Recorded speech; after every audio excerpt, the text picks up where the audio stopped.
Shri VD. സതീശനാണ് സുപ്രധാനമായ തീരുമാനങ്ങൾ പ്രഖ്യാപിക്കുന്നത്. ഏറ്റവും പ്രധാനം, ആദ്യ പൂർണ്ണ മന്ത്രിസഭാ യോഗത്തിൽ കേരളിന്റെ ഭൂമി വിജ്ഞാപനം പിൻവലിക്കുന്നു, നോട്ടിഫൈ ചെയ്യുന്നു എന്നതാണ്. നിരവധി ആളുകൾക്ക് ബുദ്ധിമുട്ടുണ്ടാക്കുന്നു. നിരവധി ആളുകളുടെ പരിഗണന ഏറ്റെടുത്തുകൊണ്ട് UDF പ്രഖ്യാപിച്ചതുപോലെ തീരുമാനം പ്രഖ്യാപിക്കുന്നു എന്നതാണ് പ്രധാനപ്പെട്ട കാര്യം.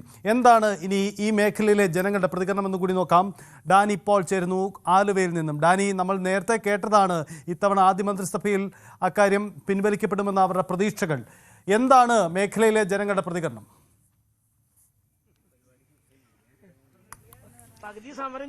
സജിത്ത്, ആലുവയിലാണ്. ആലുവയിൽ കീഴ്മാട് ഭാഗത്ത് എന്റെ കയ്യിലുണ്ട് ലഡു. സമരസമിതി പങ്കുവച്ച മധുരമുണ്ട്.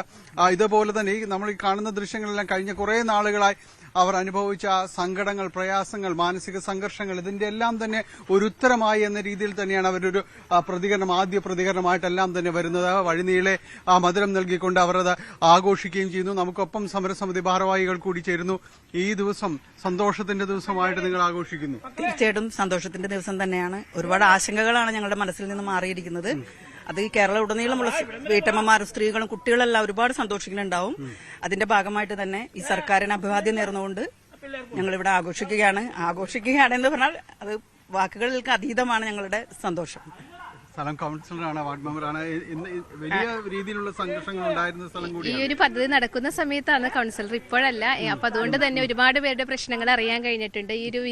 ഈ ഒരു ഉത്തരവ് എന്തായാലും സാധാരണക്കാർക്ക് ഒരുപാട് സന്തോഷം നൽകും. ഇത്തിരി കാര്യങ്ങൾ അവര് ഇടയ്ക്ക് വെച്ച് നിന്ന് പോയത് ഇനി മുന്നോട്ട് കൊണ്ടുപോകാൻ അവർക്ക് കഴിയും. എന്തായാലും പുതിയ സർക്കാരിന് എല്ലാവിധ നന്മകളും നേർന്നുകൊണ്ട് നന്ദി.